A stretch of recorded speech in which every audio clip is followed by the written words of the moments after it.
할렐루야. 우리 좌우에 계신 분들을 하고 인사하겠습니다. 너무 잘 오셨습니다. 하도 상황이 어려우니까 이렇게 한 번 더 인사해 보겠습니다. 오늘도 승리하셨습니다. 예배 오는 것이 이렇게 어려울 줄은 이제 몰랐습니다. 이제 쉽지 않은 상황에도 여러분들 끝까지 승리하셨으면 너무 좋을 것 같고요.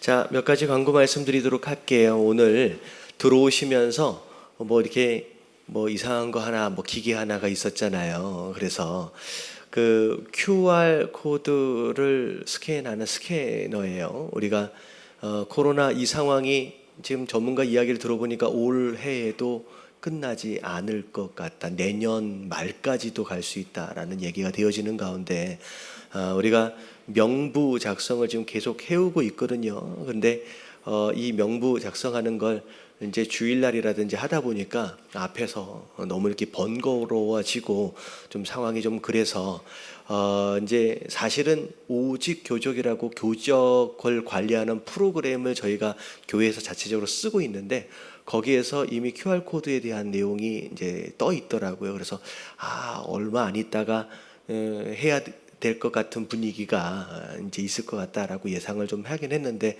이 명부 작성이나 QR 코드라든지 이런 내용들을 좀 적극적으로 활용을 해서 교회에 출석하는 어떤 그런 내용들을 교회 자체적으로 나름 이제 잘 컨트롤을 하고 있어야 되는 상황이 좀 되어져서 그래서 어렵지 않아요. 하지만 좀 QR 코드라고 하는 부분에 있어서 약간 민감한 분들이 좀 없지 않아 있을 것 같아서 전체를 다 필수로 하라라고 제가 말씀드리지는 않겠습니다. 좀 민감해서 나는 그냥 손으로 쓰는 게 더 낫습니다라고 하시는 분들은 그냥 계속 이제 명부를 손으로 쓰셔도 되고요.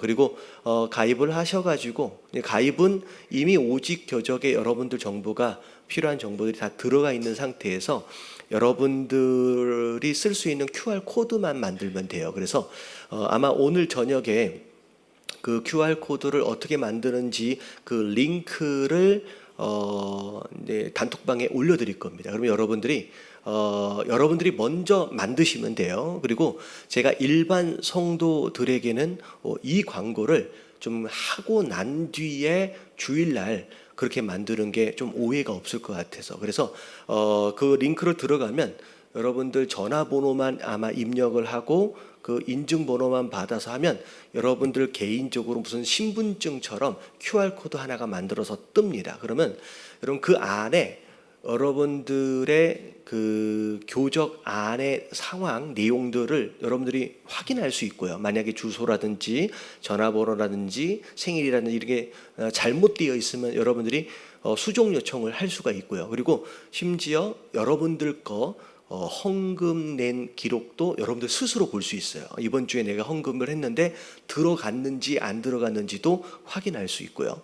그리고 1년에 한 번 기부국 영수증도 교회에 신청할 필요가 없이 여러분들이 자체적으로 프린트를 할 수가 있습니다. 그래서 여러분들이 교적 관리를 스스로 할 수 있게끔 그게 딱 뜨거든요. 그러니까 여러분들 필요하신다라고 여겨주시면 그 가입을 하시면 되고요. 등록을 하시면 되고 그러면 이제 등록하신 분들은 들어오면서 QR코드만 딱 찍으면 여러분 출석 상황도 확인이 되면서 또 이제 등록이 됩니다. 그리고 아이들은 이제 핸드폰을 가지고 다니는 중고등학교 아이들은 다 만들 수 있고요.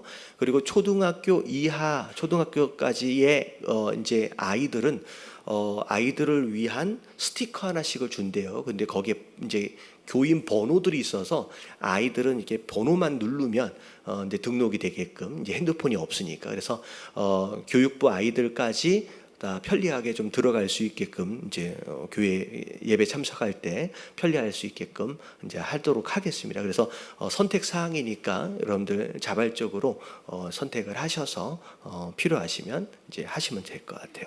혹시 이 QR 코드에 관련돼서 궁금한 거라든지 이런 것들이 좀 있으시면 이태종 목사님한테 이제 말씀을 하시면 이제 소상하게 알려드리도록 하겠습니다. 그리고 오늘 예배가 끝나면 이제 필요하신 분들은 도움을 받아서 하고 가셔도 그냥 괜찮을 것 같아요.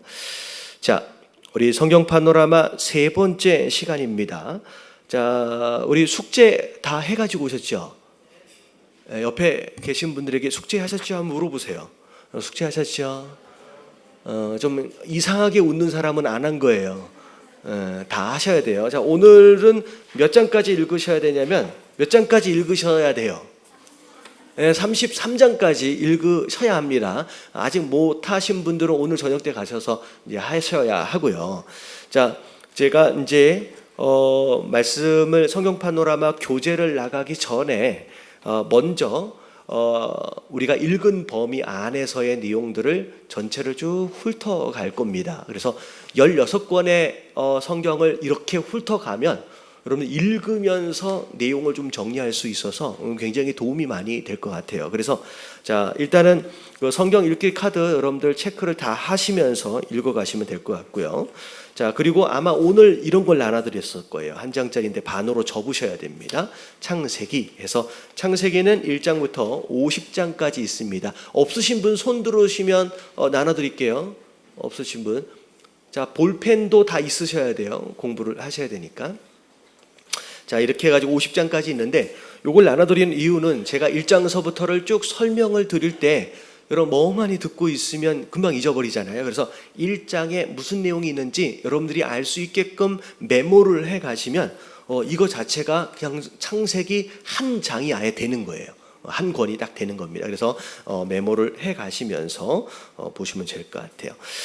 사실 33장까지 커버를 해야 되는데 분량이 굉장히 많아가지고 내용도 많아요. 그래서 다 커버할 수 없어서 수요일마다 약 20분 정도씩 커버를 해 갈게요.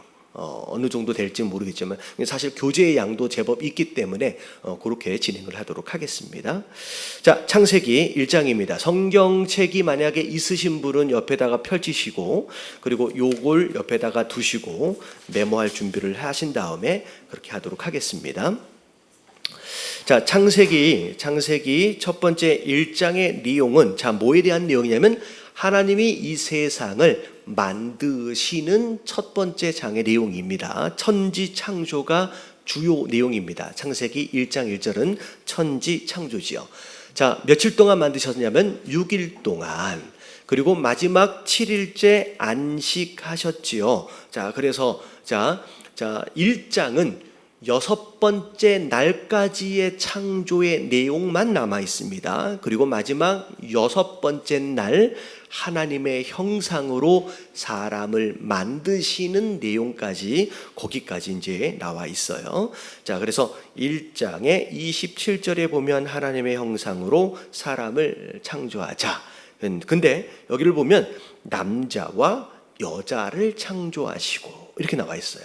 마치 1장에는 남자와 여자가 같이 만들어진 것처럼 나와 있고 그리고 난 다음에 2장 7절에 남자를 만드시고 그 이후에 여자를 만드시는 내용이 나와요.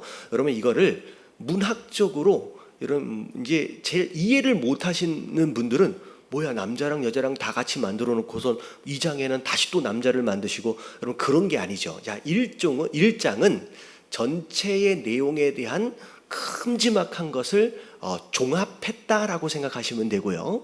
특별히 2장서부터는 안식일서부터 얘기가 나오긴 하지만 중간에 사람의 창조에 대한 내용이 중요하기 때문에 그 부분을 세부적으로 설명한 것이다 라고 생각하시면 될 것 같아요. 제가 이 이야기를 말씀드리는 이유는 누군가가 이것으로 꼬투리를 잡아서 성경이 뭐 이렇게 뭘 잘못된 것처럼 이제 막 판단을 하면서 이 얘기를 하더라고요. 그런 게 아니에요. 1장은 천지 창조에 대한 종합적 내용을 먼저 설명을 하고 자, 2장서부터는 7일째 안식일과 더불어 특별히 중요한 사람에 대한 창조를 조금 더 집중적으로 다시 설명한 내용이라고 생각하시면 될 것 같아요. 자, 그래서 1장에 대한 내용을 거기까지 하고요. 2장은 자, 시작이 7째 날 안식하셨다라고 하는 내용이 2장에 있고요. 자, 2장 7절에 하나님이 사람을 자, 뭘로 만드셨어요? 흙으로 만드시고 코에다가 생기를 불어넣어서 자 그렇게 만드시는 장면이 나옵니다. 자 그리고 나서 9절 정도에 쭉 보면 선악을 알게 하는 나무 먹지 마라 라고 하는 명령이 2장에 있었고요.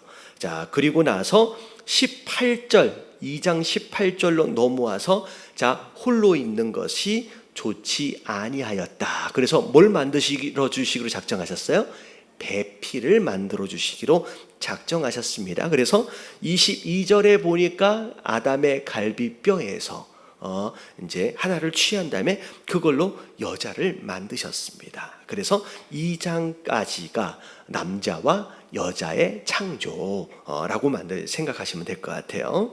자, 그리고 3장으로 넘어옵니다. 자, 3장에서는 뱀이 등장하죠. 자, 잘 따라오고 계시죠?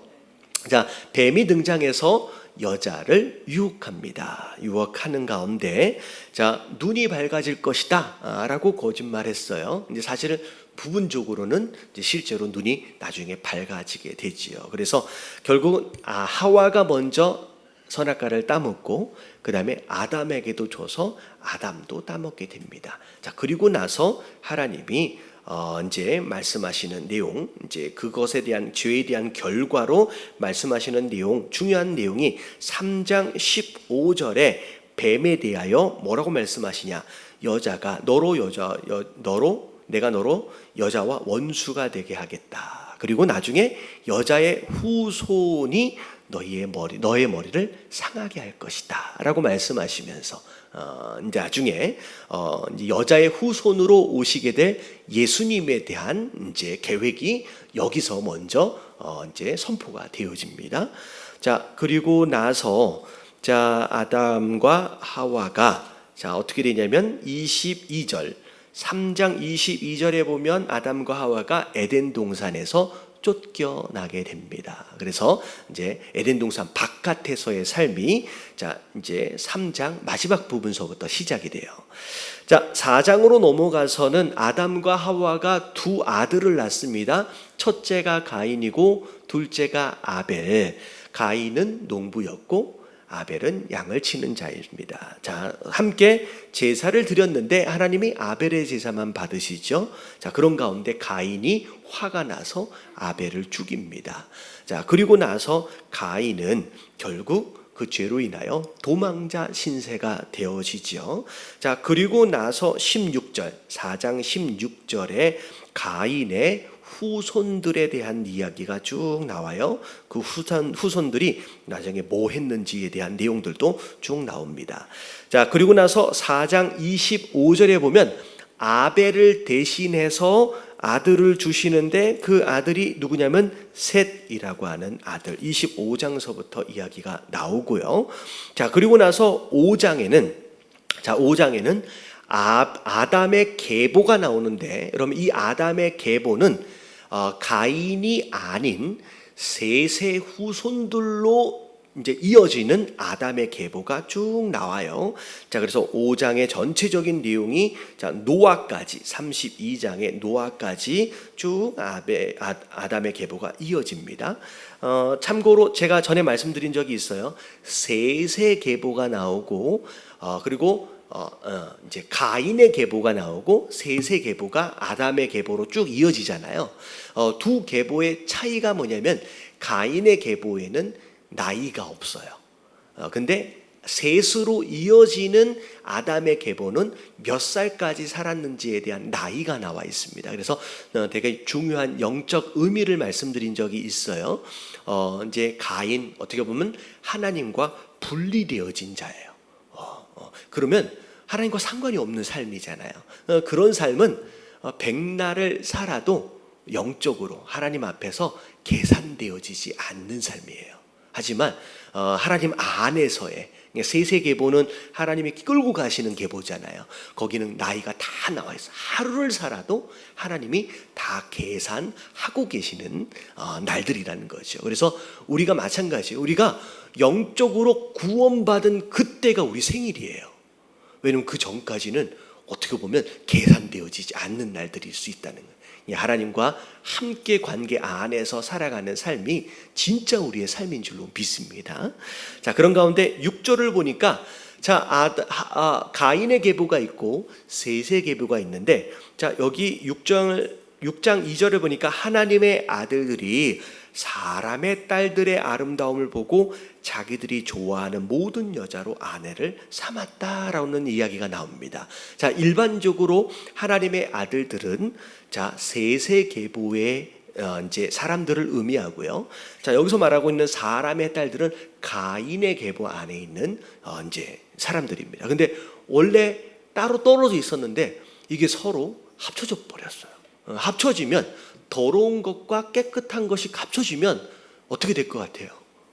더 더러워져 버리는 거예요. 그래서 자, 어떻게 됐냐면 3절에 보니까 그들이 육신이 되어버렸다라고 해서 하나님이 그들을 떠나버리십니다. 그러고 나서 그들이 타락해버리는 내용이 6장에 나오는데, 자, 그 가운데서 하나님께 은혜를 입은 자가 있었는데 9장 9절서부터 나와요. 자, 6장 9절에 누가 등장하냐면 노아가 등장을 합니다. 자, 노아의 족보라고 나와 있는데 뭐 길지는 않아요. 노아의 세 아들, 자, 이름이 어떻게 돼요? 셈, 함, 야베. 자, 이렇게 해서 세 아들이 있었는데, 자, 부패한 것, 세상이 썩은 것을 보시고 하나님이 심판을 작정하셨죠. 자, 그래서 비로 물로 심판을 작정하시는 가운데 6장의 내용들을 보면, 자, 어떻게 배를, 방주라고 얘기하잖아요. 배를 만들지에 대한, 방주에 대한 설명이 쭉 나오고요. 자, 그리고 그 방주 안에 짐승들을 집어넣는 거에 대한 명령이 나옵니다. 그래서 정한 짐승은 7마리씩, 암수 7마리씩, 그리고 일반 짐승은 암수 1마리씩 집어넣게끔. 그리고 이제 사실 노아가 짐승들을 잡으러 다닌 게 아니죠. 하나님이 이끌어 오십니다. 특별히 정한 짐승 같은 경우 뭐 양 같은 거, 비둘기 같은 거는 왜 7마리씩 필요했을까? 그러면 이 얘네들은요, 제사를 지내야 돼요. 그러니까 1마리씩 놔뒀다가 잡아버리면 어떻게 돼요? 그럼 없어요. 그 종이 없어져 버리잖아요. 그러니까 7마리씩. 그래서 그렇게 보존하시죠. 자, 그리고 7장으로 넘어와서 하나님 말씀하셨던 대로 홍수가 완공이 되고, 자, 그리고 홍수가 아니라 방주가 완공이 되고, 자, 드디어 이제 홍수가 시작이 됩니다. 자, 그래서 7장 12절에 보니까 40주야, 40일 동안 비가 막 내리고요. 그리고 7장 24절에 보니까 물이 어느 정도 넘쳐 있었냐면 150일 동안 땅에 넘쳐 있었다라고 나와 있습니다. 그래서 7장에 보면 홍수가 어떻게 이제 되었는지에 대한 설명이 쭉 나와요. 자, 8장으로 넘어갈게요. 8장에서는 홍수가 그쳤고요. 비가 그쳤고요. 자, 그리고 나서 배가 어디 산에 머물렀냐면 아라랏 산에 머물러 있게 됩니다. 자, 그리고 나서 40일이 지나고 난 뒤에 그 다음에 새를 보내서 땅이 말랐는지를 확인하게 되고요. 자, 그리고 나서 이제 빠져나오게 되죠. 그래서 홍수에서 601년 첫째 달 이렇게 쭉 나오긴 해요. 601 좀 지나갈게요. 그래서 이제 나오게 되고, 그리고 나서 20절 8장 20절에 보니까 노아가 하나님께 제단을 쌓습니다. 자, 예배를 드리는 장면이 8장 뒤에 부분에 나옵니다. 자, 그리고 나서 이제 9장으로 넘어갈게요. 자, 9장은 하나님이 첫 번째 1장에 다시 노아에게 명령하시는데, 이 명령하시는 내용이 아담을 만드셨을 때의 명령하고 거의 똑같습니다. 이르시되 생육하고 번성하여 땅에 충만하라 라고 하는, 어떻게 보면 노아가 아담 이후에 또 다른 시작, 인류의 시작이라고 느껴질 수 있는 어떤 그런 대목이 될 것 같아요. 그래서 노아에게, 아담에게 줬던 그 사명을 다시 이제 리뉴를 하시는 장면이 나오죠. 자, 그리고 나서 하나님이 노아와 언약을 맺으시는데, 그 언약의 표징으로 하늘에 뭘 보여주셨냐면 13절에 보니까 무지개를 보여주면서 다시는 내가 땅에 물로 심판하지 않겠다라고 이제 하나님께서 약속을 하시죠. 자, 그리고 나서 9장 18절입니다. 9장 18절에 와서는 셈, 함, 야벳에 대한 스토리가 나와요. 그 아담의 아들들에 대한, 특별히 함이라고 하는 아들이 실수를 하지요. 아버지가 술에 취해서 벌거벗은 것을 이제 형제들에게 막 또 벌리고 다니다가, 근데 그러다가 이제 아버지한테 혼나게 되는 장면이 나옵니다. 그래서 나중에 보면 이제 함이 이제 가나안의 그의 종이 될 것이다라고 하면서 저주를 받는 장면까지도 나오죠. 자, 그리고 나서 이제 10장으로 넘어갑니다. 자, 10장으로 넘어와서 노아에게는 세 아들이 있었고 세 아들에 대한 족보가 이제 쭉 나오게 됩니다. 야벳에 대한 족보, 함에 대한 족보. 자, 그리고 쭉 나오게 돼요. 그리고 셈에 대한 족보가 쭉 나옵니다. 자, 그리고 나서 자, 이들이 나중에 이제 쭉 살아가고 있는 상황들 가운데서 11장으로 넘어오면서 나오는 내용이 뭐냐면 온 땅의 언어가 하나고 말이 하나였다라고 나옵니다. 그런 가운데 자, 셈, 함, 야벳의 후손들이 어떤 평야에 모여가지고 뭘 만들기 시작하냐면 탑을 만들기 시작해요. 자기의 이름을 높이고, 그리고 어떻게 뭐 홍수가 다시 있더라도 이제 그들이 죽지 않을 만큼의 높은 탑을 한번 쌓아보겠다라고 이야기를 합니다. 그 바벨탑이란다. 이름을 물어보려고 다 하다가 말해버렸네. 바벨탑이에요. 바벨탑이. 근데 처음부터 바벨탑은 아니고요. 그냥 탑이었어요. 근데 하나님이 그것을 기뻐하시지 않죠. 왜냐하면 흩어져서 어떻게 보면 이제 살게끔 하셨는데 바벨탑을 짓는 의도 자체가 불손해서 하나님이 이들의 언어를 혼잡하게 하십니다. 그래서 혼잡이라고 하는 단어의 말이 바벨이에요. 바벨. 그래서 바벨탑은 혼잡했다라고 하는 언어가 혼잡해졌다라고 하는 그런 의미를 갖고 결국은 말이 안 통하니까 이제 다 흩어지게 되죠. 다 흩어지게 돼요. 그리고 그 바벨탑이 있었던 그 장소가 나중에 바벨론이 세워지게 되는 그 지역이라고 생각하시면 될 것 같아요. 그래서 갈대아, 우루, 그 지역, 그 평야, 거기에 이제 바벨탑을 지었다라고 생각하시면 될 것 같아요. 자, 그리고 나서 11장의 10절을 보니까 셈의 족보가 나옵니다. 분명히 함과 야벳의 족보가 이미 앞에 나왔었는데 다시 셈의 족보를 이야기하시는 이유가 뭐냐면 그 셈의 후손들 가운데서 누가 태어나요? 너무 멀리 갔는데 물론 이제 예수님까지 가시겠지만 그 셈의 후손들 가운데 아브라함이 태어나요. 그래서 11절에 셈의 후손들에 대한 계보가 쭉 나옵니다. 그리고 27절에 보면 누구 내용이 나오냐면 데라 이야기가 나와요. 자, 데라는 누구의 아버지예요? 예, 아브라함의 아버지죠. 그래서 데라와 아브라함을 이야기하려고 셈의 족보를 다시 구체적으로 다시 한번 설명을 하는 거죠. 자, 그래서 데라의 족보가 쭉 나오는데 데라는 아브람과 나홀과 하란을 낳았다. 자, 그리고 하란은 롯을 낳았다라고 하면서 롯에 대한 이야기가 이제 먼저 이제 같이 이제 첨부가 됐죠. 자, 근데 자, 이 말씀을 보면 11장 31절을 보면 데라의 가족들이 원래 어디 살고 있었냐면 갈대아 우루 지역에 살고 있었습니다. 자, 근데 갑자기 데라가 어떻게 되냐면 아브라함과 그 아내 사레 그리고 롯까지를 다 데리고서 갈대아 우루를 떠나요. 근데 31절을 보니까 갈대아 우루를 떠나서 어디를 가려고 했대요? 여러분, 이미 데라 시절에 가나안 땅을 가려고 했었어요. 자, 하나님께서 데라를 찾아가셨는지는 잘 모르겠습니다. 성경에 안 나와 있으니까. 근데 이미 데라 시절에 가나안 땅을 가려고 갈대아 우르를 떠났어요. 근데 가다가 하란이라고 하는 땅에 만나서 거기가 그냥 살기 좋으니까 눌러 앉아버립니다. 근데 원래 어디를 가려고 그랬어요? 가나안 땅. 근데 가나안 땅이라고는 목표가 있었는데 중간에 멈춰버린 거예요.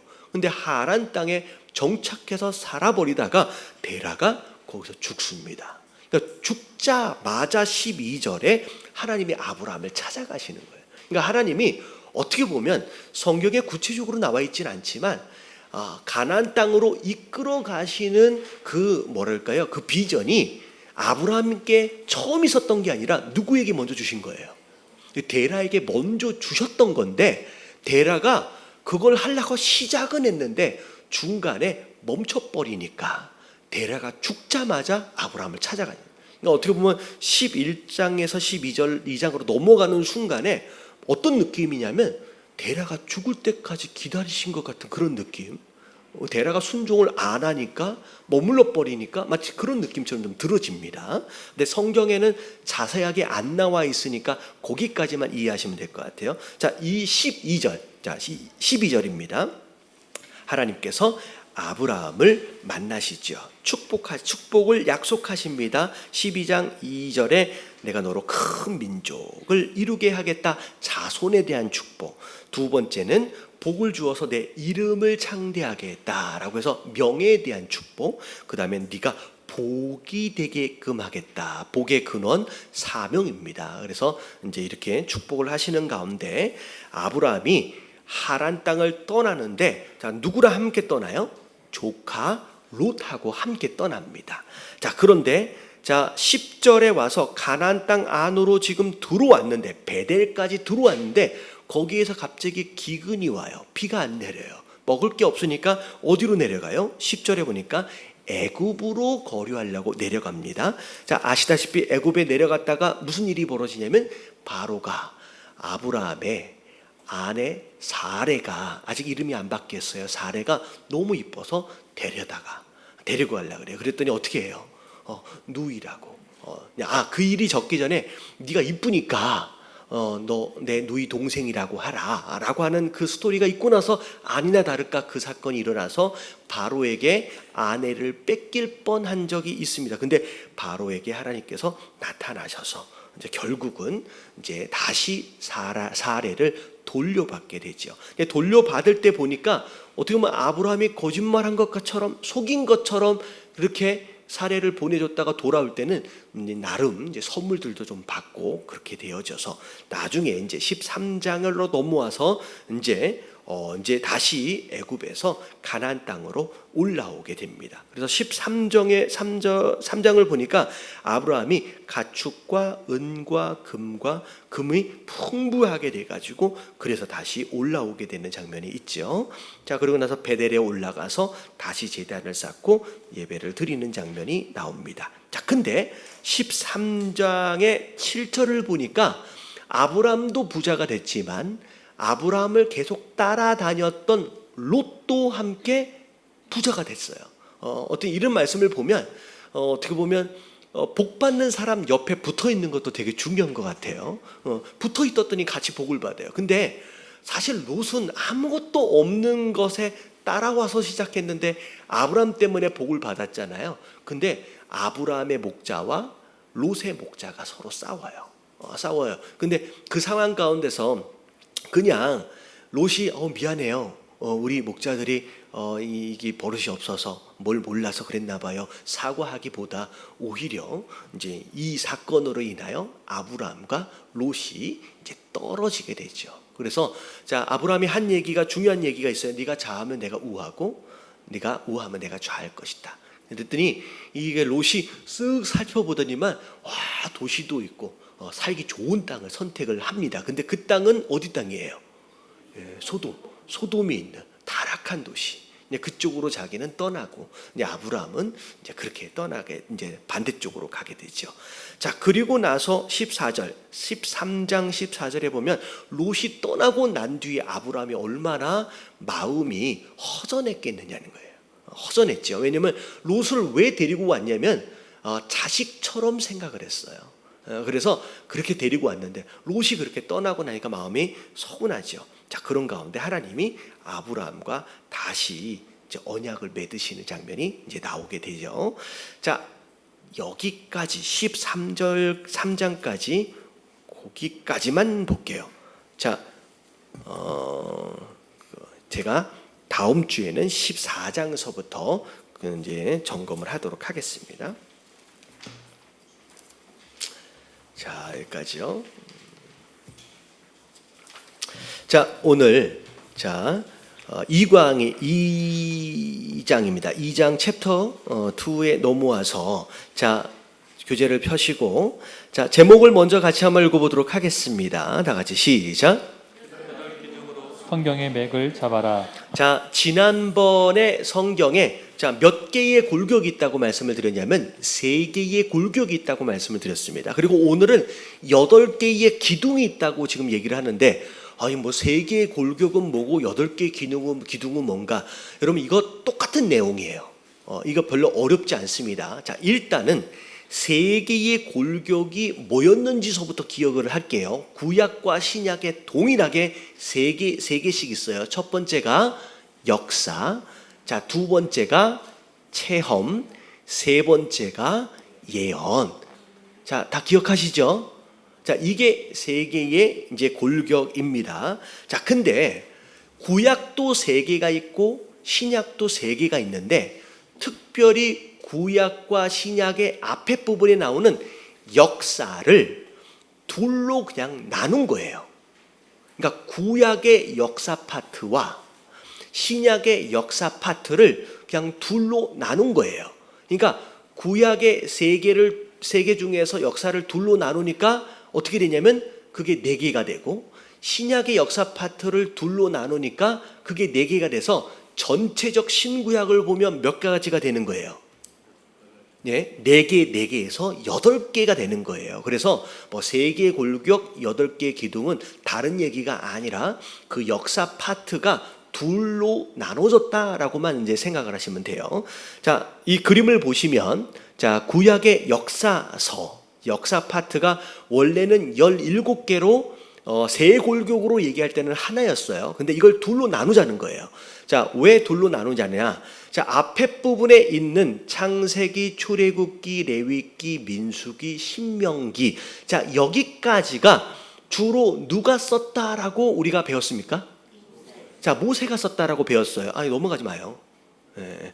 자, 모세가 썼다라고 배웠어요. 그래서 주로 이걸 뭐라고 얘기하냐면 모세오경이라고 부르고, 그리고 자, 주로 요 내용 안에는 하나님이 이스라엘 백성들에게 지켜야 할 율법의 내용들을 많이 말씀하셔서 율법서라고도 또 얘기를 합니다.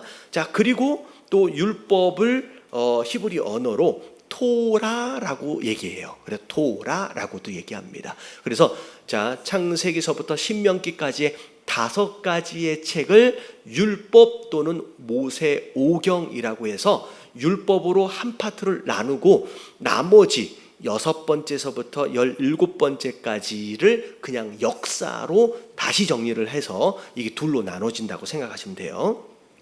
자, 그러면 이제 신약은 이제 뭘로 나눠지느냐? 신약의 역사서는 마태, 마가, 누가, 요한복음 플러스 뭐였어요? 사도행전까지였어요. 여러분 이게 신약의 역사였어요. 이 3개 교육으로 볼 때. 근데 오늘은 이걸 둘로 나누는 거죠. 그래서 앞에 있는 4개, 마태, 마가, 누가, 요한복음은 예수님에 대한 이야기로 복음서. 자, 복음서는 가스펠이라고 부르고 굿뉴스라고 해서 이제 좋은 소식이라고도 이제 이야기를 합니다. 그래서 그리스도의 역사로 하나를 나누고 그다음에 교회 사도들의 역사로 뒤로 나누어 가지고 2파트로 나눠지는 거죠. 그래서 신약의 역사를 둘로 나눴다라고 생각을 하시면 돼요. 그래서 자, 그 다음 그림을 보여주시면 성경의 8개의 골격, 자, 되게 많아져서 복잡해 보이지만 방금 말씀드린 것처럼 자, 율법과 역사서 이렇게 둘로 나눠졌어요. 시가서와 예언서는 3골격 그대로 갑니다. 복음서와 역사서 신약에 둘로 나눠졌죠. 서신서하고 예언서는 3골격 그대로 가는 거예요. 자, 근데 의미가 있어요. 자, 왜 구약의 율법서와 역사를 굳이 나눴느냐? 율법서는 모든 것들의, 그러니까 구약 안에서의 기초가 됩니다. 모세오경 자체가 구약의 기초예요. 그리고 그 기초 위에 역사서가 올라가고요. 그 다음에 시가서는 자, 나중에 이제 설명을 드린 열망, 그리고 예언서는 기대, 이렇게 이제 설명이 됩니다. 자, 그리고 이제 신약으로 넘어와서 복음서는 자, 예수님이 나타나신 거죠. 예수님에 대한 나타나심. 그리고 역사서, 사도행전에 해당되어지는 역사서는 뭐라고 나와 있어요? 형성.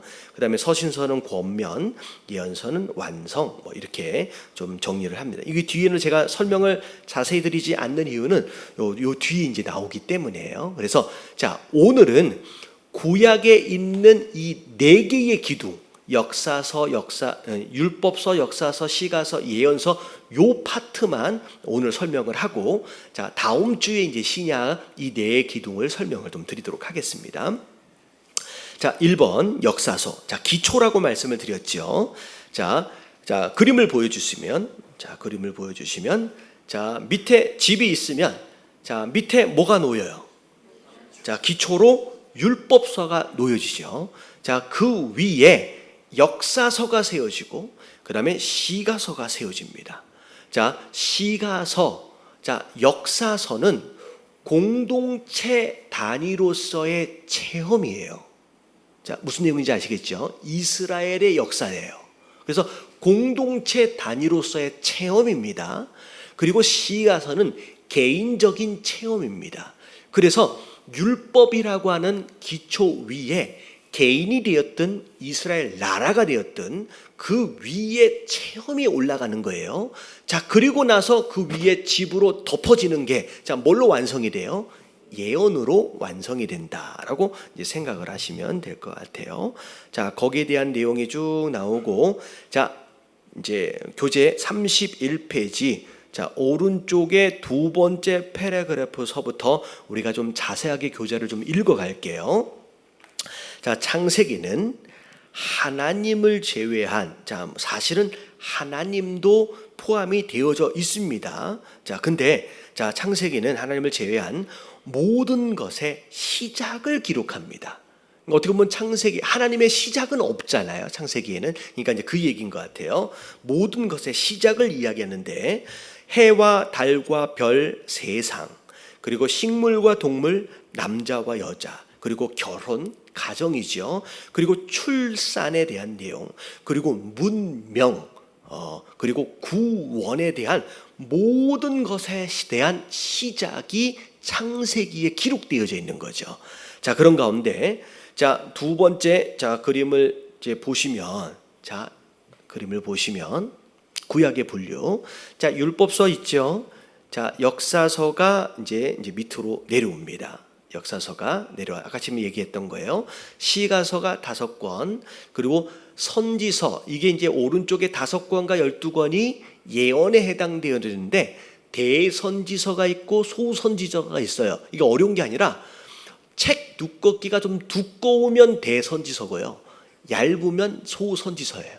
그러니까 예언에 대한 말씀이 분량이 많으면 대선지서라고 생각하시면 될 것 같아요. 그리고 짤막하면 소선지서. 이렇게 이제 분리하면 됩니다. 자, 밑에 내려가서 더 설명을 드릴게요.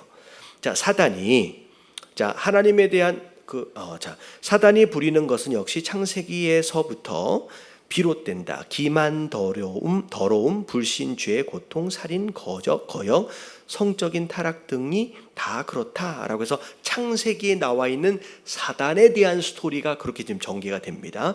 자, 근데 자, 그러나서부터 우리가 같이 한번 읽어볼게요. 그러나, 시작. 그러나 창세기는 우주적인 갈등인 선과 악의 세력 사이에서 누가 승리할 것인지에 대해서도 말한다. 자, 이미 결론을 창세기에 말씀을 하셨어요. 시작과 동시에. 자, 지금으로부터 시작. 지금으로부터 약 2000년 전에 기록된 요한계시록을 읽어보면 그 전말을 자세히 알 수 있다. 성경의 처음 3장과 마지막 3장을 신중히 비교해 보면 성경이 정말 통일성을 갖춘 책이라는 것을 알 수 있다. 요한계시록을 어떤 시각으로 보든지 하나님의 백성들이 결국은 승리한다는 한 가지 사실만큼은 분명해질 테니 말이다. 하나님께서 이 세상을 심판하시는 두려운 시기가 지나간 뒤에는 더할 나위 없이 좋은 시대가 이를 것이다. 네, 그래서 창세기의 앞에 부분의 에덴 동산의 모습, 그리고 요한계시록 맨 뒤쪽에 있는 심판 이후의 모습, 어떻게 보면 완벽한 어떤 창조의 회복과 이제 복귀라고 이제 생각을 할 수 있을 것 같아요. 자, 성경의 처음 5권으로 구성된 이 중대한 토대에는 하나님의 성품과 인간을 향한 하나님의 계획이 들어있어요. 자, 이거 두 가지 기억하셔야 돼요. 자, 처음에 모세 오경. 자, 그 안에는 뭐가 들어있다고요? 하나님의 성품, 그리고 인간을 향한 하나님의 계획이 들어있습니다.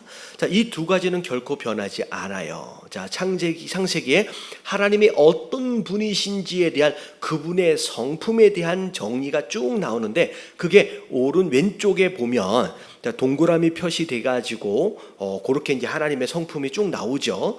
자, 동그라미를 좀 보시면, 자, 어디서부터 보면, 자, 그게 나오나요? 자, 위에서부터, 자, 불변서부터 시계 방향으로 한번 돌아갈게요. 하나님은 어떤 분이세요? 자, 불변한다라고 하는 건 변하지 않는다라는 거죠. 그래서 어제는 이 말했다, 오늘은 저 말했다, 그런 분이 아니라는 거예요. 한결같은 분. 자, 이게 기본적인 하나님의 속성입니다. 여러분, 이 속성 안에서 우리가 성경을 설명하고 풀어가야 돼요. 여러분, 여기서 벗어나면 이거는 이단이 되는 거예요. 자, 두 번째, 하나님은 어떤 분이세요? 여러분, 영원하신 분이에요. 여러분, 영원은 어떻게 보면 시작도 없고요, 끝도 없이, 이게 영원이에요. 어떤 시간적인 개념 안에서가 아니라 그 시간을 초월해서 시작도 없고 끝도 없는. 그래서 창세기에 하나님의 시작이 있어요, 없어요? 여러분, 하나님은 시작이 없어요. 그게 영원이에요. 끝도 없고. 자, 세 번째, 다 같이 시작. 주권적으로 일하심. 네, 하나님은 주권적으로 일하십니다. 누구의 도움을 받으시거나 아니면 누구의 조언을 받으셔서 어떤 이제 그렇게 움직이는 분이 아니라는 거죠. 본인 스스로 주권을 가지고 움직이시는 분이에요. 자, 네 번째, 어떤 분이에요? 전능하심. 예, 불가능한 것이 없으신 분이 전능한 하나님이시고요. 자, 그다음에 다음에 뭐예요? 편재하심. 여러분, 편재하시다라고 하는 게 무슨 뜻이에요? 예, 어디에나 계신다는 거예요. 다시 말하면 하나님은 우리가 예배를 드리는 이 장소에서뿐만이 아니라 정말 땅 끝까지도 하나님은 계시지 아니하신 곳이 없는 바로 그런 분이에요. 자, 그리고 자, 밑에 이제 맨 밑에 자, 어떤 분이세요? 전지하시죠. 다 알고 계신다라는 거죠. 모르는 것이 없다는. 자, 하나님 앞에 숨길 수 없습니다. 자, 그 다음에가 거룩하신 분이십니다. 자, 하나님은 우리와 달라요. 그리고 거룩이라는 단어가 분리되어진다라고 하는 어떤 그런 부분, 이제 의미가 있는데, 죄가 없으신 분. 이제 그렇게 생각할 수 있을 것 같아요. 자, 그리고 그 다음에가 공의로우시고요. 공의롭다라고 하는 것은 우리가 좀 그냥 이해하실 수 있을 것 같아요. 그리고 그 다음 내용이 진리이십니다. 진리라고 하는 것은 어떻게 보면 변하지 않는다라고 하는 것과 확실하다라고 하는 것과 이제 거짓이 아니다라고 하는 어떤 그런 전체적인 내용들을 우리가 생각할 수 있을 것 같아요. 자, 그리고 마지막 부분에 하나님은 또 어떤 분이에요? 네, 사랑이신 분이죠. 이게 이제 우리와의 관계성에 해당되어지는 부분입니다. 그래서 하나님의 속성을 좀 전체적으로 이게 이제 10가지 정도로 요약을 한 거예요. 자, 이제 일단 이해를 하시고, 자, 하나님은 타자에 의해 비롯되지 않는 완전함의 총체시다. 자, 어떤 것으로부터 영향을 받거나 아니면 만들어진 어떤 그런 불완전한 피조물이 아니라는 거죠. 그분 스스로 완전한 분이 되세요. 자, 하나님의 성품은 거기 읽어볼게요. 시작. 하나님의 성품이 변하는 하나님은 성경의 하나님이 아니다. 또한 하나님께서는 자신이 창조한 인간들과 교제하기를 원하신다. 하나님은 인간에게 무관심한 분이 절대 아니시다. 하나님은 언제나 자신을 계시하시는데 그것은 인간들이 그분을 받아들이기를 바라시기 때문이다. 하나님께서 인간에게 요구하시는 삶의 원칙도 결코 변하지 않는다. 하나님께서는 인간에게 무엇보다 하나님을 사랑하고 이웃을 자기 몸처럼 사랑할 것을 줄곧 요구하신다. 하나님께서 우리에게 기대하시는 삶을 크게 두 가지로 설명하라고 한다면, 자, 그 다음 그림에 나와 있는 것처럼 내 마음을 다하고 목숨을 다하고 뜻을 다하여, 자, 누굴 사랑하라? 주 너의 하나님을 사랑하라 라고 말씀하시는 거, 이게 첫 번째죠. 자, 그리고 두 번째는, 자, 다 같이 한번 읽어볼게요. 시작. 내 이웃을 내 몸과 같이 사랑하라. 네, 크게 두 가지 기대, 두 가지 명령이에요. 하나님 사랑과 이웃 사랑. 그리고 나서 모세를 통하여 주신 10개의 계명조차도 이 두 개에서 벗어나지 않지요. 자, 1계명서부터 네 번째 계명까지의 내용이, 자, 누구 사랑에 대한 내용이에요? 이 하나님 사랑. 그 다음 그림 보여주세요. 자, 하나님 사랑에 대한 내용. 자, 1번 같이 한번 읽어봅니다. 시작. 나 외에 다른 신들을 섬기지 말라. 2번, 우상을 만들지 말라. 3번, 하나님의 이름을 망령되이 일컫지 말라. 4번. 안식일을 거룩히 지켜라. 자, 하나님 사랑에 대한 내용이고, 어떻게 보면, 자, 그림에 나와 있는 것처럼 하나님과의 관계성에 대한 내용이 1번서부터 4번까지의 계명이라고 생각하시면 될 것 같아요. 자, 그리고 나서 오른쪽에 이게 보면 5계명서부터 10계명까지예요. 쭉 읽어볼게요. 5번 시작. 부모를 공경하라. 6번, 살인하지 말라. 7번, 간음하지 말라. 8번, 도적질하지 말라. 9번, 거짓 증거하지 말라. 자, 10번. 내 이웃의 소유를 탐내지 말라. 예, 그래서 5계명서부터 10계명까지는 인간과의 관계에 해당되어지는 계명, 이웃 사랑에 대한 이제 계명이라고 생각하시면 될 것 같아요. 그래서 이렇게 이제 분류를 좀 해볼 수 있을 것 같습니다. 자, 그리고 나서 그러나 구원은 거기 쭉 읽어볼게요. 사실 요 내용이 굉장히 의미 있는 내용이라서 그림을 보고서는 제가 설명을 좀 드리고요. 요 내용들은 쭉 읽어가면 좋을 것 같아요. 자, 그러나 시작. 그러나 구원은 어느 신에든 하나님의 은혜를 기초로 하고 인간은 그것을 믿음으로 받았다. 자, 이 내용은 뭐냐면 율법을 주셨다 하여서 그 율법으로 다 지키는 것으로 다 되어지느냐, 그건 아니라는 거예요. 그래서 처음의 시작은 하나님의 뭘로 시작돼요? 은혜로 시작되어지고, 그리고 그것에 대하여 우리는 믿음으로 반응하는 거예요. 그래서 더 읽어볼게요. 하나님은 시작. 하나님은 한 사람이라도 멸망하기를 바라시는 그런 분이 아니라 오히려 하나님은 모든 인간이 구원에 이르기를 원하신다. 창세기 1장 1절에서 요한계시록 22장 21절에 이르기까지 모든 성경은 인간을 향한 선한 계획을 한 번도 포기한 적이 없으신 신실하신 하나님을 나타낸다. 네, 그래서 창세기의 첫 번째는 하나님의 성품이라고 말씀을 드렸고, 그다음 두 번째는 인간을 향하신 하나님의 계획이라고 말씀드렸어요. 그래서 한 사람이라도 더 구원하시기 위한 그 하나님의 계획하심이 창세기서부터 요한계시록까지 쭉 이어지고 있다는 거죠. 자, 당신은 하나님을 어떤 시각으로 보는가? 당신에게 무관심한 분인가? 지나치게 엄한 분인가? 너무 태평한 분인가? 전능하신 하나님의 성품에 대해 불만이 있는가? 자, 사실은 하나님에 대하여 어떤 이미지를 갖고 있느냐는 육신의 아버지에 대한 이미지하고 굉장히 연관성이 많습니다. 그래서 내 아버지가 좀 엄하신 분이다라고 한다면 하나님에 대해서도 조금 엄하신 하나님으로 이미지를 가지고 있는 경우들이 좀 많아요.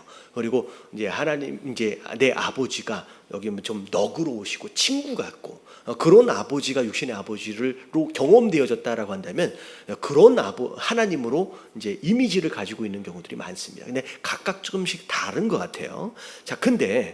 자, 그렇다면 율법을 잃고 신앙의 기초를 다시 닫기를 강력하게 권고하는 바이다. 왜냐하면 하나님에 대한 이미지가 잘못 들어와 있다라고 한다면 여러분 이 하나님에 대한 이미지를 좀 교정할 필요가 있어요. 이 이미지를 아주 힘들게 교정한 사람이 욥이에요. 욥은 처음에 하나님을 어떤 이미지로 가지고 있냐면 엄격하고 무서운 하나님에 대한 이미지를 가지고 있었어요. 근데 고난의 과정을 통하여 이 하나님에 대한 이미지가 이제 바뀝니다. 바뀌게 돼요. 근데 사실은 창세기 이 모세 오경에 대한 내용들을 쭉 다시 읽어가면서 우리가 하나님에 대한 건강한 이미지를 갖는 게 굉장히 중요하다는 거죠. 자, 그래서 하나님의 성품과 나를 향한 하나님의 뜻이라는 두 가지 해목을 적어놓은 다음에 자, 우리가 함께 이제 꼼꼼하게 공부해 갈 필요가 있다라는 거죠. 자, 그래서 자, 쭉 일단 율법서 5권에는 거기 쭉 읽어볼게요. 가로 쳐놓은 데를 빼고요. 시작. 율법서 5권에는 인간의 일관된 본성에 관해서도 기록되어 있다. 인간은 가장 이상적인 환경에서조차 하나님을 의지하지 않고 기뻐하지도 않으려는 성향을 드러낸다.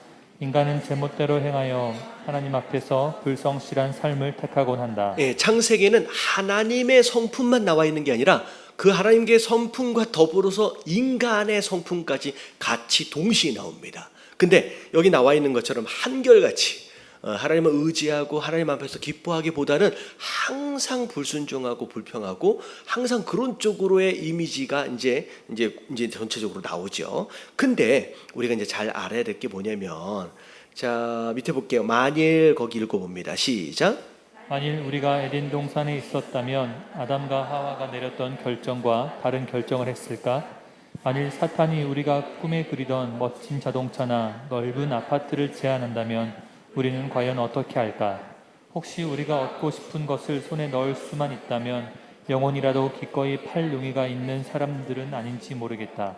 그러나 그것은 하나님께서 기뻐하시는 크리스천의 삶이 아니다. 예, 아담과 하와가 선악과만 안 따먹었으면 우린 지금 어디서 살아야 돼요? 에덴 동산에.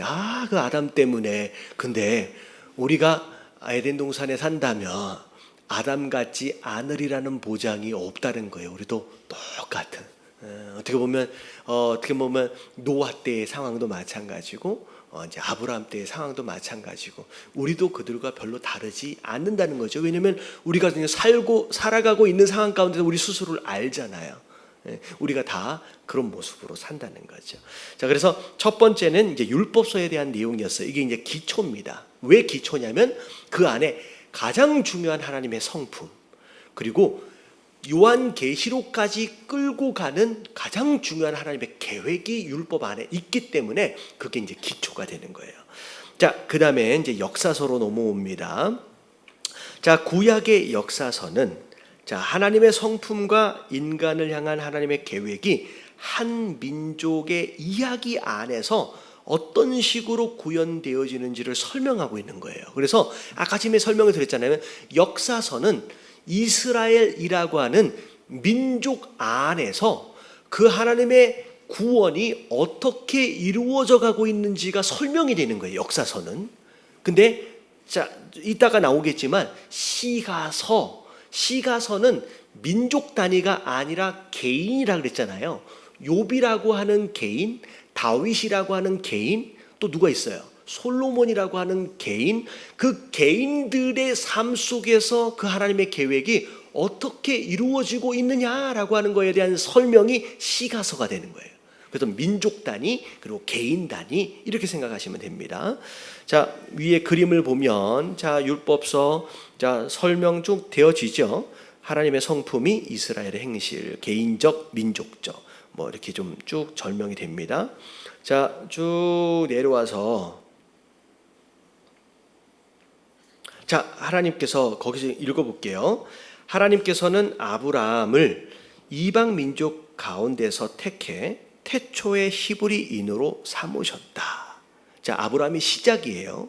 자, 그리고 하나님은 아브라함과 그의 자손들을 통해 자신이 인간들에게 어떤 삶을 바라는지를 보여주고자 하셨다는 거죠. 자, 그 다음 읽어볼게요. 시작. 아브라함이나 그의 후손인 유대인들이 다른 민족보다 더 우수해서 하나님께 선택을 받은 것일까? 바울은 절대 그렇지 않다고 단언한다. 아브라함은 여느 사람들과 마찬가지로 하나님의 여기심과 받아주심을 위로부터 오는 선물로 받았다. 예, 이스라엘 백성들은 선물을 받은 거지 그들이 우월해서 그걸 경험한 것이 아니라는 거죠. 그래서 구약 당시 이스라엘 민족들이 가지고 있었던 뭐 선민 사상 이거는 잘못된 거예요. 어떻게 보면 하나님 그들이 우월해서가 아니라는 거죠. 자, 그다음 말씀이 좀 중요해요. 하나님께서는 시작. 하나님께서는 아브라함과 그의 자손들을 불러 준비시키셨다.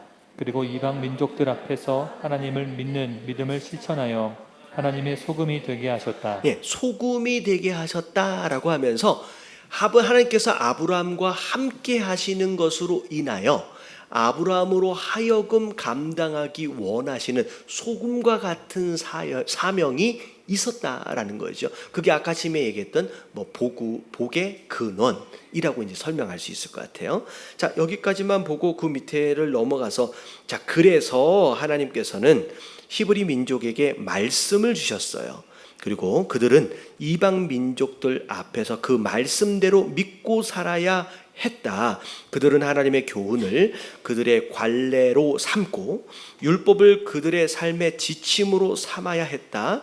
하나님께서는 인간의 삶의 독특한 특질을 만들어 놓으셨는데 이방 민족들은 유일하게 참되신 하나님을 섬기는 히브리 민족의 삶을 보면서 이에 대한 갈증을 느꼈다는 거죠. 그러니까 모델로 아브라함의 후손들로 하여금 어떤 삶을 살게끔 하시고 그걸 다른 민족들은 보게끔 하신 거예요. 보게끔. 사실은 이게 나중에 나오지만 우리가 그런 거예요. 우리에게 말씀을 주시면서 우리로 하여금 그렇게 살도록 명령하시고 그리고 그것을 다른 믿지 않는 사람들로 하여금 보게끔 하시는 거죠. 그래서 자, 갈증을 느끼는 거죠. 하나님께서 히브리 민족들을 편애하신 것이 아니라는 거예요. 오히려 다른 민족들을 뭐 하기 위해서? 여러분, 자극하여서 하나님을 의욕적으로 믿도록 하기 위해 히브리 민족을 사용하신 거예요. 다시 말하면 우리의 삶이 믿지 않는 다른 사람들에게 뭐가 되어져야 돼요? 여기서 얘기한 건 자극이 되어져야 돼요. 그들이 가지고 있는 갈증들이 우리의 삶을 보면서 어떻게 해결되어지고 있는지를 보게끔 하시고 나도 믿어야 되겠는데. 그래서 사실은 여리고성에 있었던 기생 라합이 이스라엘 백성들이 오는 소식을 듣고서 어떻게 해요? 자기 민족을 배반해서라도 나는 그들에게 속해야 되겠다라고 결단하게 되는 마음을 얻게 되는 거예요. 무슨 내용인지 아시겠죠? 그래서 마치 이스라엘 백성들에게 편애를 하신 것이기보다는 우리를 자극하시기 위해서, 믿지 않는 자들을 자극하시기 위해서 그들을 모델로 주셨다는 거죠. 자, 이 방법이 효과가 있었을까? 자, 있기도 하고 없기도 했어요. 자, 이스라엘이 하나님의 성품을 믿고 말씀에 순종함으로써 그 효과를 입증하기도 했습니다. 근데 반면 불신앙과 반항을 거듭하면서 제기를 고집함으로써 어떻게 됐어요? 하나님의 계획을 심지어 망쳐놓는 일들도 이스라엘 백성들이 했지요. 자, 그게 꼭 누구 이야기 같아요? 우리 이야기예요. 우리가 순종함으로 말미암아 그 하나님의 의도를 따라서 잘 해내고 있는 것도 있지만 또 어떨 때는 불순종하고 또 그렇지 못한 것으로 말미암아 하나님의 계획을 우리로 인하여 또 망가뜨리는 그런 경우들이 없잖아 있다는 거죠. 자, 근데 그 뒤에 그러나 읽어볼게요. 시작. 그러나 하나님은 신중한 교사셨기 때문에 이방 민족들이 하나님 백성들로 인해 자신의 성품을 오해하는 것을 허락하지 않으셨다. 하나님은 사랑이 충만하신 분이지만 동시에 의로우신 분이기 때문에 불의를 눈감아 두지 않으신다. 이스라엘이 그릇된 길로 갈 때마다 징벌하셨던 것도 바로 이런 이유 때문이다. 이방 민족들은 이스라엘이 하나님께 순종하며 믿음의 길로 걸어갈 때엔 축복을 받지만 불순종과 불신앙의 길로 걸어갈 때 징벌을 받는 것을 분명히 목격했다. 어찌 보면 이스라엘 백성들을 향한 징벌도 어찌 보면 그분의 거룩함과 의로우심을 나타내기 위한 또 다른 방법들 가운데 하나 있을 수 있다는 거죠. 그래서 어찌 보면 하나님께서는 우리를 때려서라도 그분이 어떤 분이신지를 계속 세상에 이제 보여주고 계시는다는 거죠. 근데 사실 지금 이 내용이 여러분 어렵지는 않죠. 대답을 안 해주시는데 어려운가 본데 일단 가죠. 진도는 나가고 어려운 것은 나중에 더 설명이 될 겁니다. 자, 이스라엘과 시작. 이스라엘과 마찬가지로 하나님께 속한 우리도 믿음과 순종의 길을 걸어가면 축복을 받지만 불순종과 불신앙의 길을 걸어가면 면치 못한다는 것을 증명하는 사람들이다. 자, 우리가 그걸 증명하고 있는 사람입니다. 우리가 어떻게 살아가고 있는지를 다 지켜보고 있는 거죠. 자, 다시 말해서 우리는 하나님의 성품의 증인들이에요. 어떤 증인이 되냐 하는 것은 누가 선택해요? 불순종해서 징벌을 받음으로 하나님의 의로우심을 나타내는 사람이 될 거냐, 아니면 순종함으로 말미암아 복을 받음으로 말미암아 하나님의 사랑을 증명하는 증인이 될 것이냐, 그러면서 우리가 선택할 수 있다는 거죠. 자, 이스라엘 민족은 장차 하나님의 선하심과 은혜의 기념물이 될 것이다. 그들은 스스로 일어난 민족이 아니에요. 하나님의 은혜로 일어난 민족이기 때문입니다. 우리는 인간의 공적으로 하나님의 은혜를 확보할 수 있다고 생각해서는 안 됩니다. 왜냐하면 앞에 율법 이야기가 나왔잖아요. 율법을 다 지켜서 죄를 하나도 짓지 않는 것으로 우리가 그렇게 은혜를 확보하는 게 아니라는 거죠. 자, 피 흘림이 없이는 죄사함도 없기 때문입니다. 이 예수님에 대한 이야기가 잠깐 이제 거론이 됩니다. 자, 우리는 읽어볼게요. 시작. 우리는 오직 믿음으로만 하나님께 의롭다 하심을 얻을 수 있으며 오직 순종을 통해서만 이를 다른 사람들에게 증거할 수 있다. 네, 사실은 어떻게 보면 아브라함도 오늘 아침에 자기 아내 자기 목숨 건져 보려고 누이라고 속였다가 한바탕 창피를 한번 당했잖아요. 그러면 아브라함이 그랬던 적이 한 번이 아니에요. 나중에 보면 또 한 번 또 실수합니다. 그러니까 어떻게 보면 반복되어지는 실수가 있음에도 불구하고 하나님이 어찌 보면 우리를 의롭다고 여겨주시는 거예요. 그러니까 실수가 없어서가 아니라 그래도 하나님 앞에서 믿음으로 순종하려 하는 그런 모습들로 인하여 또 의롭다라고 아브라함을 세워주신 것처럼 우리도 그렇게 하나님 은혜로 세워져 간다는 거죠. 자, 우리는 성경의 역사를 통해 이스라엘의 영적 상태가 마치 롤러코스터 타는 것처럼 자, 그렇게 우리가 생각할 수 있을 것 같아요. 자, 요 내용은 이제 그림을 보여주시며, 자, 롤러코스터를 타고서 뭐죠? 이건 지나가면 될 것 같아요. 다음 장. 자, 그림을 보면 자, 순종을 해서 위로 정점을 향해서 쭉 올라갈 때가 있죠. 자, 그러다가 불순종해서 쭉 밑으로 낭떠러지로 떨어지는 이제 그런 모습들도 있다는 거죠. 사실 이 이스라엘 백성의 영적인 역사가 이런 형태를 가지고 쭉 진행이 됩니다. 자, 그 밑에 그림 밑에 한번 읽어볼게요. 그런데도 읽어봅니다. 시작. 그런데도 이스라엘 백성들은 하나님께서 큰 이적을 베풀어 주시자마자 거역의 길을 걷곤 했다. 혹시 그런 모습을 보면서 그들이 한심하다고 느낀 적은 없는가? 사실 나는 처음 믿기 시작할 때 성경에 나오는 이스라엘 백성들을 무척 딱하게 여겼다. 그러나 세월이 흐르면서 내가 그들과 하나도 다르지 않다는 것을 점점 깨달았다. 하나님께서 어제 강력한 이적을 베풀어 주셨다고 해도 바로 오늘 투덜거리며 불평하는 것이 나의 모습이기 때문이다. 네, 자, 이게 다 우리의 모습이에요. 롤러코스터 오르락 내리락 하는 거. 자, 그 다음 그림을 보여주면 눈동자가 있는데 그 안에 내가 있는 거예요. 자, 우리는 다른 사람들에게 하나님의 은혜를 드러내는 하나님 은혜의 뭐래요? 진열장이래요. 그러니까 우리를 통해서 하나님의 성품이 드러나는 거예요. 하나님의 성품이. 우리가 바로 그런 존재. 그게 이스라엘의 모습이었던 것처럼 이스라엘의 모습을 보면서 하나님의 성품을 우리가 찾아낼 수 있는 것처럼 우리 성품, 우리의 삶을 통하여서도 하나님의 성품이 믿지 않는 사람들에게 보여지고 있다는 거죠. 자, 하나님께서는 모든 크리스찬들을 하나님의 은혜의 산물이자 세상의 소금으로서 세상에 나타나기를 원하신다. 우리는 그저 믿고 순종하면 된다. 그러나 문제가 있어요. 무슨 문제냐? 믿을 것인가 말 것인가, 순종할 것인가 말 것인가는 우리가 스스로 선택해야 할 몫이라는 거죠. 하나님께서 오늘 우리의 삶의 어떤 영역에서 믿음을 촉구하고 계시는 것은 아닌지, 순종을 요구하고 계시는 것은 아닌지 잠시 묵상하는 시간을 가졌으면 좋겠다. 그래서 역사에 대한 내용, 이스라엘의 역사가 바로 우리의 역사다라고 우리가 이제 같이 연결해서 생각해 볼 수 있습니다. 자, 역사서가 민족적인 입장에서의 스토리라고 한다면, 그다음에 이제 시가서는 개인적인 거예요. 그림을 보면 역사서, 시가서 좀 나눠져 있잖아요.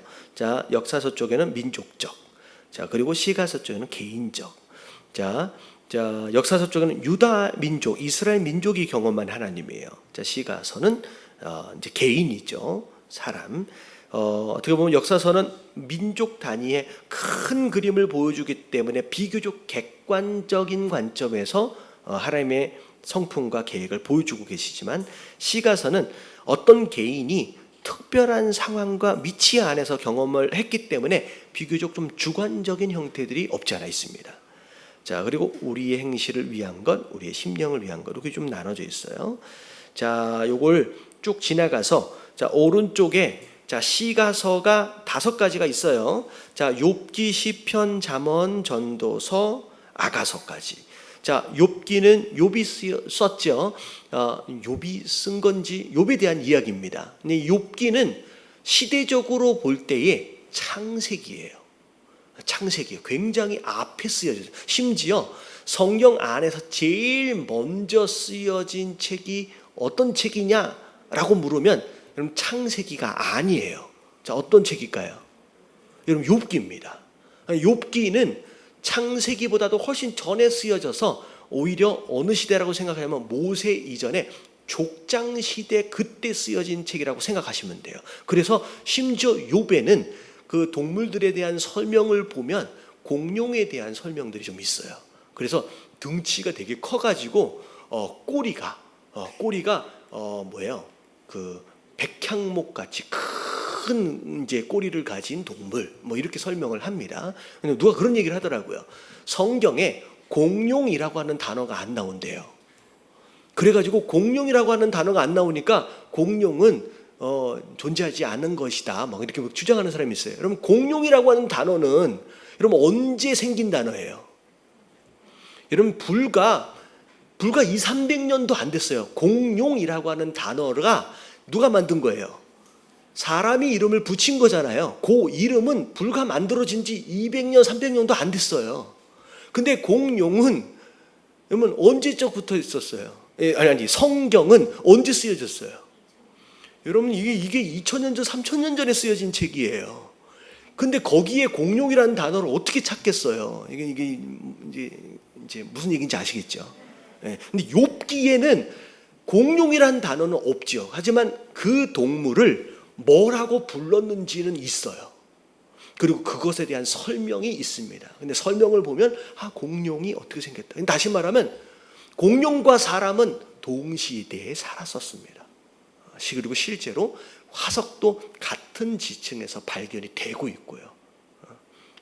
되게 못 믿는 것처럼 얘기를 하시는데 나중에 이런 내용들이 좀 있어요. 제가 설명을 하면 못 믿어주실 것 같아서 나중에 요거 끝나면 우리 이제 마태복음 강해하잖아요. 여러분 2장밖에 안 남았어. 이게 언제 끝날지 모르겠지만 여러분 이게 끝나면 제가 어디를 갈 거냐면 창세기로 갈 거예요. 별로 기대를 하셔도 좋습니다. 창세기 너무 재밌을 것 같아요. 제가 예담교회 와서 처음 강의했던 게 출애굽기 강의였어요. 출애굽기 강의가 끝나고 그 다음에 신약으로 넘어간 거예요. 그리고 나서 마태복음 예수님에 대한 이야기, 그 다음에 이제 다시 구약으로 넘어갈 생각인데 이제 창세기로 넘어갈 거예요. 아마 창세기를 설명하면서 신약과 같이 설명을 좀 설교를 하려고 합니다. 그런데 창세기에 대한 설명이 좀 되어지려면 우리가 이제 창조과학에 대한 내용도 좀 있으면 좋을 것 같아서 제가 필요하면 전문가를 좀 모셔서 수요일에 좀 강의를 하려고 합니다. 실제로 과학자가 와서 설명을 해야 제가 아무리 설명해도 안 믿어주실 것 같아서 좀 설명을 좀 드릴게요. 그래서 성경 안에서 제일 먼저 쓰여진 책이 욥기입니다. 가장 그래서 왜 욥기의 의미는 왜 우리 삶에 고통이 있는가? 그리고 고통의 문제는 어떻게 다루어야 하느냐라고 하는 내용. 근데 그 밑에가 시편이에요. 자, 그리고 그래프하고 같이 볼게요. 그림하고 같이 보면 자, 고통에 대한 문제를 욥기에서 다뤘어요. 자, 그 다음에 시편은 사악한 세상에서 하나님을 예배하려면 어떻게 해야 하느냐. 시편은 예배에 대한 내용이에요. 그래서 박해를 당할 때 믿음의 절개를 지키려면 어떻게 해야 되느냐. 다윗이 정말로 힘들고 어려웠을 때 쓴 내용들의 시편의 주류가 되어져 있거든요. 물론 이제 솔로몬도 쓰고 또 다른 저자를 알지 못하는 누군가의 시편도 있지만 대부분 다윗이 많이 썼어요. 그러니까 이제 그런 상황, 예배에 대한 내용. 자, 그다음에 세 번째가 잠언이에요. 일상에 실제적인 문제들을 해결하는 지혜가 어떻게 얻을 수 있겠느냐. 이 잠언은 누가 썼어요? 예, 솔로몬이 쓴 거고요. 그리고 전도서, 진정한 가치를 지닌 삶은 어떤 삶인가? 자, 전도서는 누가 쓴 거예요? 솔로몬이 썼죠. 개인적으로 솔로몬을 별로 안 좋아하는데 이게 세 개나 썼네요. 아가서도 하나님은 성을 어떻게 보시는가? 이게 사실 아가서는 성에 대한 내용이 아니라 가정에 대한 내용이고 사랑에 대한 내용이에요. 우리가 사랑 그리고 가정을 부부가의 관계를 어떻게 세워가야 하느냐. 그래서 여기 이제 그래프를 보면 이게 연결이 된다는 거죠. 자, 이 5권의 책들이 거기만 마지막 읽어볼게요. 예언서는 다음 주에 이제 연결해서 하도록 하겠습니다. 이 5권의 책들이 시작. 이 5권의 책들이 적절한 진행 과정에 따라 성경에 배열되었다는 점을 주목하기 바란다. 우리는 고통이나 어쩔 수 없는 환경에 직면할 때 주권적으로 역사하시는 하나님을 바라보고 또 하나님만을 예배한다. 하나님을 향한 예배와 경외심은 지혜의 시작이요 원천이다. 그리고 인생의 목적과 결혼 생활이라는 2가지 주요 영역에서 우리는 이 지혜가 절대적으로 필요하다. 예, 이해가 되시죠? 고통의 문제는 결국은 뭘로 해결이 돼요? 그러니까 욥기에 나와 있는 고통에 대한 문제는 밑으로 내려가서 뭘로 해결이 돼요? 예배로 해결이 되는 거죠. 그리고 예배 안에서 자, 뭘 얻는 거예요? 지혜를 얻는 거예요. 그리고 그 지혜는 어떻게 사용이 되는 거예요? 우리 인생의 목적, 방향성과 그리고 우리의 가정을 세워가는 데의 지혜가 필요한 거죠. 그렇게 양쪽으로 나눠지는 거예요. 그래서 이 시가 서가 서로 순서를 쭉 연결해서 그런 의미를 갖는다라고 생각하시면 될 것 같아요. 자, 예언서는 시간이 모자라가지고 다음 주에 연결을 해서 보도록 하겠습니다.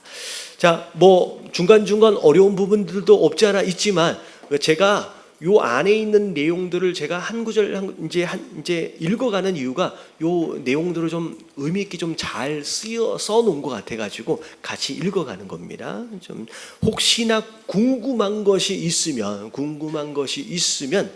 여러분 예배 전에 수요 예배 전에 한 30분만 좀 일찍 오셔가지고 저한테 물어보세요. 그러면 저한테 물어보는 질문에 대한 답을 물어볼 때 해드리지 않고 강의 전에 해드릴게요. 왜냐하면 누군가가 궁금해한다는 것은 또 다른 누군가가 또 궁금해할 수 있거든요. 그렇다고 제가 다 안다는 건 아니고 혹시 물어봤는데 저도 모르겠다라고 싶으면 제가 일주일 동안 공부해가지고 다음 주에 알려드릴게요. 그래서 우리가 어차피 수요일 날은 우리가 예배지만 공부를 하는 식으로 작정을 했기 때문에 궁금한 거 있으면 이 시간에 물어보면 시간이 너무 지연되어지니까 함께 좀 물어보고 좀 풀어가는 그런 시간을 갖도록 하겠습니다. 자, 제가 기도함으로 마칠게요. 하나님, 우리가 성경을 그렇게 많이 읽었음에도 불구하고 하나님 많은 것들을 놓치고 있지는 않았었는지 하나님 다시 한번 돌아보게 됩니다. 특별히 모세 오경의 내용들을 보면서 그 안에 담겨져 있는 하나님의 성품과 우리를 구원하시기 위한 그 하나님의 계획하심이 그렇게 다 스며들어 있다라고 하는 거, 하나님 우리가 말씀을 보면서 그 어떤 구절을 보든 그 안에 담겨져 있는 그 하나님의 성품, 그 안에 담겨져 있는 나를 구원하시기 위한 그 하나님의 계획들을 깨달으면서 또 감사하면서 또 찬양하면서 그렇게 성경을 읽어갈 수 있는 하나님 우리의 삶이 될 수 있도록 인도하여 주시옵소서. 성경 파노라마를 시작하면서 또 성경을 지금 읽어가고 있습니다. 개인적으로 읽어갈 때 주님 기름 부으시고 그 마음을 움직여 주시어서 그 안에서 이스라엘 사람들 가운데 역사하셨던 그 하나님, 내 삶 가운데서 동일하게 역사하고 계시는 그 하나님을 동일하게 경험하며 느낄 수 있고 체험할 수 있는 그런 성도들이 다 되어질 수 있도록 하나님 우리에게 은혜와 축복을 허락하여 주시옵소서. 이 시간 우리와 함께하여 주심에 감사를 드리며 이 모든 말씀 우리 주 예수 그리스도의 이름으로 감사하며 간절히 기도드리옵나이다. 아멘.